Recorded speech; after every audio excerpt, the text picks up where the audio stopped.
Hello, welcome to Jason the Old Millennial. My name is Jason. I'm speaking to you here in my basement in the great state of Kansas. And in this episode, I am continuing my top 100 favorite albums of all time. This time, I am at number 70 on my list. And that album is called Daylight Again by Crosby, Stills, and Nash. This came out in 1982 and is their third studio album. Um, it charted number 8 in the US, and it's the last album that charted in the top 10 for Crosby, Stills, and Nash. And I think they make one more album after this. Um, so we can see that Crosby, Stills, Nash is kind of their popularity is starting to fade a little bit at this point. Still popular enough to make a top 10 album here in the early 80s. They were hugely popular in the 70s thanks to Crosby, Stills, and Nash and Deja Vu, which is a Crosby, Stills, Nash and Young record. But those two albums were so popular. I think it's by far their two best albums that they've made. And because those were so great and their live show works were so great, their live shows, they were incredibly popular. Anytime those three got together, or if they added Neil Young, I mean, everybody's going to go see them. I think even today, if they got together, their concerts would sell pretty well, because they're just nobody else sounds like Crosby, Stills, Nash or Ann Young. Anyway, so it's interesting to see that still got some good things going here. Still in the limelight of popular music, but they're definitely at the very end of that popularity and probably start going down after this point. The interesting thing about this album is it started out really being a Stills and Nash album. Stephen Stills and Graham Nash were going out to make an album, and they had written these songs, or most songs on this album, and had taken it to the producers, whatever, record producers, and the record producers basically told them, we can't make this album unless David Crosby's on it. Stills and Nash doesn't sell as well as Crosby, Stills and Nash. That name recognition is just so big at that point that the record company, I guess, knew or thought for sure that they would not sell as many albums unless they had the full band, Crosby, Stills, Nash. Which Stills Nash really didn't want to add Crosby. At this point in Crosby, of course, he was always a huge drug addict, a big cocaine user. From lots of stuff that I've read about him, one of the biggest cocaine users I've ever heard of. I mean, incredible amounts of cocaine, besides probably other drugs.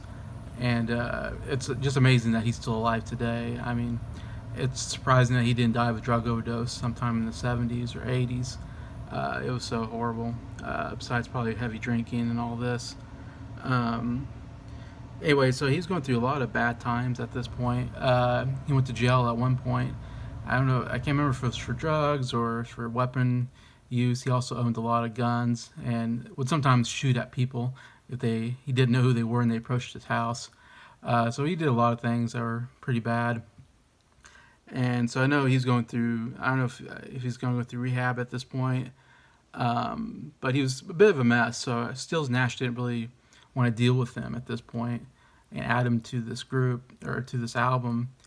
But he was, I guess, getting good enough he could get in the studio. And in fact, it might have been good for Crosby, I guess, to get in the studio and do something.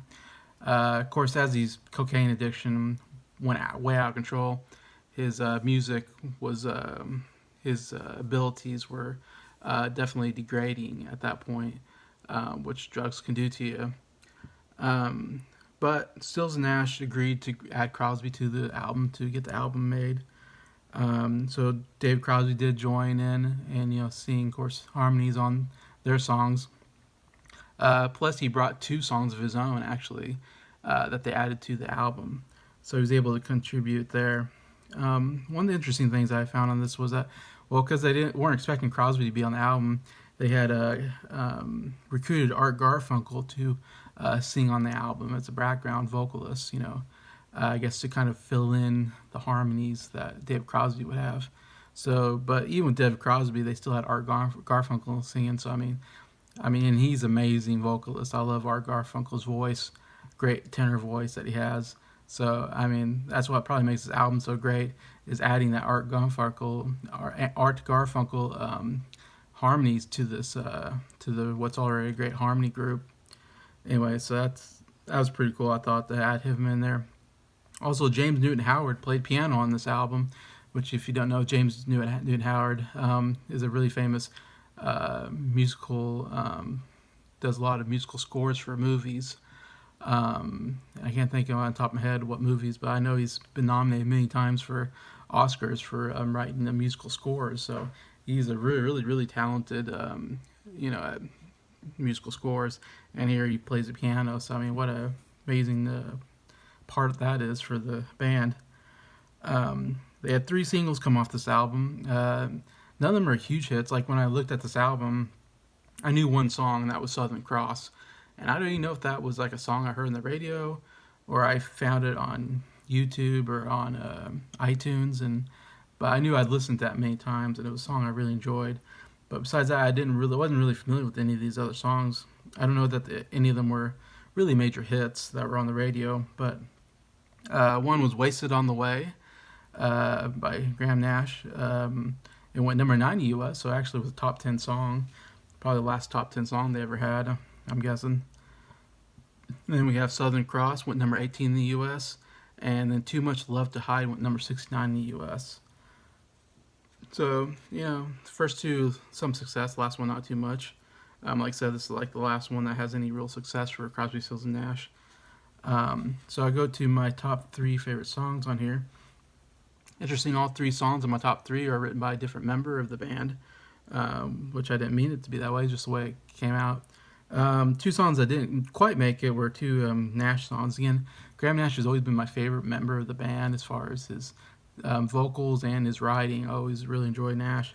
But he had 2 really good songs, Into the Darkness and Song for Susan, which didn't make my list, but 2 really great songs from Nash, especially Song for Susan. I think Susan was his maybe wife or girlfriend at the time. Really sweet love song that he wrote there. But anyway, so number 3 is a song called Delta, which Crosby brought. One of the 2 songs that Crosby brought to the table that he wrote. Made my top 3. It's just a beautiful song. Amazing harmonies by the group.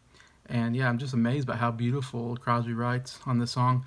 To me, Crosby is probably the least talented as far as songwriting out of the group. He doesn't write as many. Most of my favorite songs aren't written by him. This is probably one of the best songs, if not the best song I think I've heard from Crosby on one of these albums. Anyways, it's a very beautiful song. I would recommend. Number 2 is "Wasted Away," which was their big single basically off the album. Like I said, went number 9. This was written by Nash. Again, just a really catchy song, beautiful harmonies. It's one of the probably more catchier songs on the album. Yeah, really good one. Kind of real surprised what I'd never heard before. I was like, wow, this is one of my favorite songs I'd never heard before. So yeah, number 2, "Wasted Away." Number 1 is the song that I knew the most, called "Southern Cross," which Southern Cross is actually referring to a sailboat. Both David Crosby owned a boat, loved to sail. Also, Stephen Stills loved to sail, loved sailing boats. Anyway, so it's really a love letter to boat sailing, I think. And this was written by Stephen Stills, "Southern Cross," but it has got one of the most catchiest choruses and pre-choruses, and it's Stills gives a really good vocal performance throughout the song, and I love the guitar work, just really catchy, and I just love how Stills sings the verses, and then they kind of have this pre-chorus. They all come in, and when all the voices come in, oh my gosh, it's so beautiful, and it's a more upbeat, catchy song, but so good harmony. It's one of the best harmony songs I've ever heard. And then you get right to that chorus, and that chorus really hits you. And oh man, you just want to hear it over and over again. Southern Cross. So yeah, definitely check that song out. One of my favorites of Crosby, Stills, Nash is Southern Cross. So that's my review of this album, Daylight Again.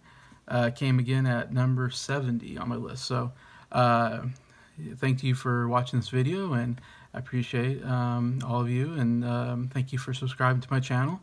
I'm really humbled and appreciate you giving me the time, and I just want to say thank you and have a good day.